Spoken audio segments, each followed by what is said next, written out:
Without a doubt, this is clearly a portrait of the lawlessness of Black Lives Matter and Antifa. Wicked, wicked, wicked, wicked, and I mean wicked anti-God organizations as they revolted against God. As they revolted against our nation, its police, its people, and the people's property. That is pesha. That is this Hebrew word. And it had much to do with our nation.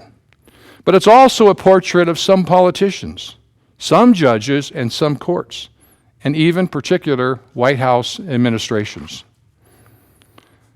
For a long time, our White House has demonstrated or legislated these transgressions or these national sins, pesha. Just in my lifetime alone, I think of JFK. You compare him to the modern Democrat today, he's probably a decent politician.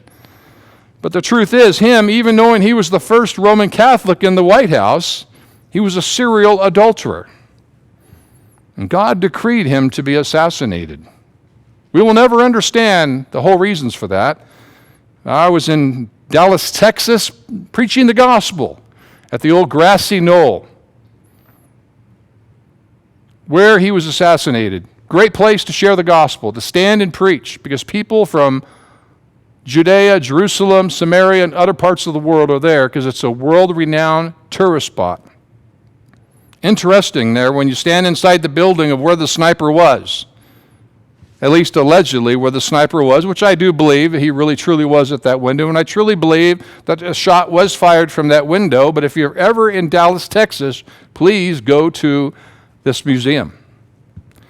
And yes, fast forwarding to Bill Clinton committing adultery in the White House, and worse, being the first president to actually allow homosexuals in our military. And then Hillary's aggressive pro-abortion agenda, pesha. It's a national revolt, a sin against God, including a sin against the unborn child. And yes, Obama's promotion, or pesha, of child sacrifice was even worse than the Clintons. It just gets worse, doesn't it, Christians? We're living in interesting times. But it's a great time to be actually a Christian living during these times. I actually am thankful for it. It's actually quite exciting. Who would want to be a boring Christian or be a Christian in a boring world? Since Christians are supposed to be objective, even our current Republican administration has furthered the homosexual agenda. And let us not forget that it was a Republican United States Supreme Court that actually legalized abortion, hence Roe v. Wade. Let us not forget that it was a Republican Party that has its own well-organized homosexual wing called the Log Cabin Republicans. I went to their website yesterday, and it reads this. It's a very, very lengthy statement of non-faith, but in part it says this: LGBT Republicans and straight allies have chosen to transform the GOP from the inside, working to overcome the forces of exclusion and intolerance.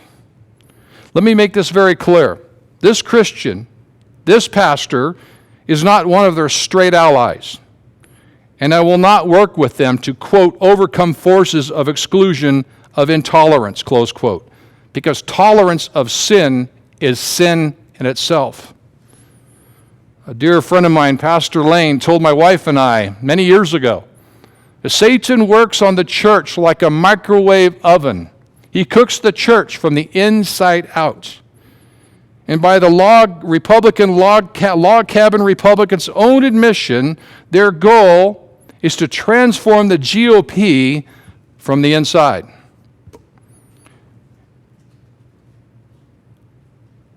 And now I'm going to go over the text of Ephesians 5.